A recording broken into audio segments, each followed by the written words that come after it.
مصریوں نے پہلا شمسی کیلنڈر ایجاد کیا تھا اور اس کیلنڈر کی لمبائی 365 دنوں پر مشتمل تھی۔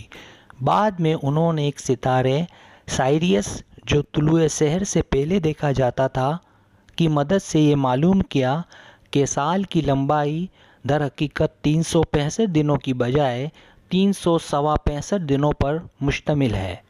یونانی فلسفیوں کے نزدیک آسمان ایک کھوکھلے گلوب یعنی ہولو گلوب کی مانند ہے جس نے زمین کو تمام اطراف سے گھیر رکھا ہے، اور ستارے نگینوں کی مانند آسمان میں جڑ دیے گئے ہیں۔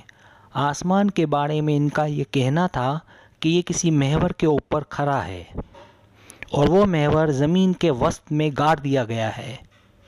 نیز یہ آسمان روزانہ مغرب کی طرف حرکت کرتا ہے۔ بعد ازاں اسکندریہ مصر کے رہنے والے جغرافیہ اور نجوم کے ماہر بطلیموس نے بھی یہی نظریہ پیش کیا تھا کہ زمین ہی ساری کائنات کا مرکز ہے، اور اس کے خیال کے مطابق 7 فلکی اجسام یعنی سورج، چاند، عطارد، زہرہ، مریخ، مشتری اور زحل زمین کے گرد گھومتے ہیں۔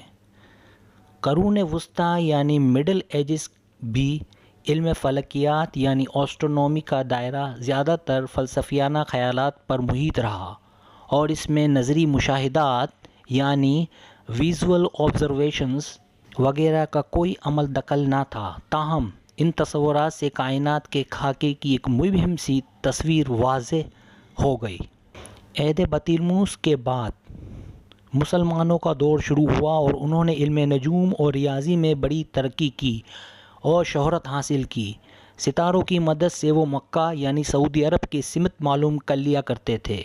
مسلمان نجومیوں نے جو ریاضی کے بھی ماہر تھے ستاروں کی رفتار کا صحیح حساب لگایا اور کئی رصدگاہیں بھی قائم کی، لیکن کائنات کے بارے میں مسلمانوں کے نظریات یونانی فلسفیوں کے سے تھے کو انہیں نئے نئے خیالات بھی سوچتے رہتے تھے۔ تاہم ان کے ذہن پر یونانی فلسفیوں کے صدیوں پرانے نظریات چھائے رہے۔